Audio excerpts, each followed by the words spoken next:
A lot of times we make vlogging a lot more complicated than it needs to be. Today I want to walk you through the basics of the equipment you need, how to tell a story, how to edit it together and post it on social media so that other people can enjoy your story. Hey, my name is Jake and I create content here to help solo creators on the go. So I test and review lots of filmmaking equipment here in Alaska, and I give you tips and tutorials on how to use them so you can tell great stories. If that's something that interests you, consider subscribing. This video is sponsored by Tamron, who makes some fantastic lenses for Sony E-mount and other camera mounts. And today in particular, we're using the new 20-40, which is probably one of the best vlogging lenses that I've used because of the price point and because of the quality. While you can record great video with any late model phone, you probably are going to want to upgrade to a proper camera before too long for a couple of different reasons. They do better low light, they give you a lot more options for different kinds of lenses, you get better audio options, and you can make the background a little bit fuzzy. So on a day like this, it's not a big deal, but if you're going to film in other places, you definitely probably going to want to upgrade to a camera. So let me switch to a real camera here. Now we're on a real camera, which is the A7 IV. The A7 IV, the A7C, and the ZV-E10 are a couple of my favorites because you get a lot of great interchangeable lens options, but you also get fantastic image and video quality. When it comes to lenses, you want to pick a lens that does a couple of things. One, it gives you something wide enough to do what I'm doing now or be able to handhold the camera and talk to it like I have been earlier. But you also want to pick something that will zoom in a little bit so that if you see something happening just a little way off, you can punch in and capture it without feeling like you're super far away. So a few of my favorites are the Tamron 20-40, as I said earlier, because it's a great price point. The lens is really great quality, it's small, lightweight, easy to carry with you. There's also the Tamron 17-28, another fantastic vlogging lens. It doesn't quite reach as far, but you get a lot wider shots. When it comes to APS-C cameras, you have the 17-70, which is a great option, or the 11-20 is another great lens. There's a few others like the 28-200 and the 28-75 that are all great options, but you want a lens that's going to give you a good amount of versatility to go from wide to much tighter shots and capture something that's far off. One thing you want to keep in mind for lenses is the f-stop, because if you're going to record stuff in lower light, then making sure the lens has an f-stop of 2.8 or a lower number will give you better low light performance. And then we need to talk about audio, because audio is way more important to anything video related than most people think. Fortunately, there's a lot of great options out there, and a bunch of them are under $100. There's options from Rode, from Sennheiser, from Didi, which are all under $100 and will vastly improve your audio quality. For example, this is how the built-in microphones in most cameras sound. They don't sound great, the mics aren't great, they pick up everything around you, and wind, anything like that is gonna come through really loud and clear and make it hard to pay attention. But if you add one of the small external microphones, then immediately your sound quality goes way up. Not only is it more focused and directed sound towards you, which means it's getting rid of other noise around you, but most small microphones have a little windshield, so they will help deal with wind a lot better. And getting good audio is crucially important to people being able to enjoy your vlogs. Then we come to lighting, and lighting is really important. You want to make sure at least that your face is well lit, and especially if you film things outdoors, then you don't necessarily want to film with the sun shining straight in your face. It's actually a little bit better to have it off to the side or maybe even slightly off to the back, and then make sure your face is nicely exposed.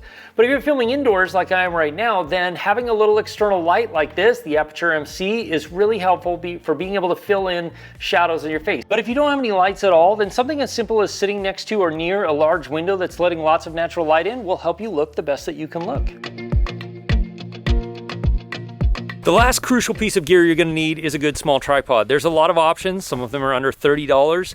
It does a couple of things. It doesn't take much, but one, it helps you hold the camera more stable when you're hand holding it like I am right now, because it gives you better grip and it helps balance the camera out a little bit. But then it also gives you the option to set the camera down on something and be able to walk away or talk to the camera and get different types of shots depending on the type of stuff that you're filming. So having a small tripod gives you a lot more options for the different kinds of things and the different kinds of shots that you're going to want to capture. Most people think of vlogs as just you filming yourself going through the day and telling people what's going on. And while you can do that, the best vlogs are the ones that tell a story. And a story is basically broken down into a beginning, a middle, and an end. In the beginning, we have a character that wants something. Character, usually you, decides you want to have something or want to get somewhere or do something specific. The middle is where you have a conflict, something you have to overcome, something the character has to kind of get through. And then in the end, you have a conclusion, which is the resolution to the conflict, and our character finds they, accomplished their goal, they got what they wanted, they got to the place they wanted to go or anything like that. So in the case of here today, character, me, wanted to come up to this mine to explore and take some photos. The conflict or the middle would be probably the walk up here, being how challenging it is to walk up here in the snow and to keep going for a mile. And then the resolution is, obviously, we made it up here. Then we come to the different types of shots that you want to capture, and there are two, A-roll and B-roll. A-roll is you talking to the camera and telling the story or explaining what's going on. B-roll are shots of whatever you might be doing. So A-roll is me saying, hey, today we're out here in the forest. We're going to be going and looking at these beautiful fall colors that are happening right now. And then B-roll are shots of the forest and the beautiful fall colors, or me walking through the forest. Or in the case of up here, we capture shots of us arriving here, driving up to the place where we park, and then walking up here on the way up to this mine. Shots of walking in the snow, how deep the snow is, anything like that. And then shots of arriving. So we want shots like me walking into the mine area. We want shots of all the things that we're talking about and describing to people as we're up here. Then we want to be able to match that with the shots that we're showing on the screen. So we talk about how this is a beautiful place with all these really cool old buildings. Obviously, you want to overlay that with shots of the beauty in this area and the really cool old buildings. And then we could also say and talk about how it's a place that lots of people come to cross-country ski or to race. And so we could show people on cross-country skis racing around. All those things. The A-roll is where you want to tell people what's happening. You want to explore the story, move the story forward, describe what's going on, describe your thoughts, your feelings through the process, all of that. And then the B-roll is all the shots that are going to demonstrate, also show what you're talking about in the video. So you want a good mix of A-roll and B-roll. One thing to keep in mind is while A-roll can be fairly static, like what I'm doing now, just holding the camera still in one place, you want B-roll to have a fair amount of motion and movement in it, or have subjects that are moving through to keep people's interest.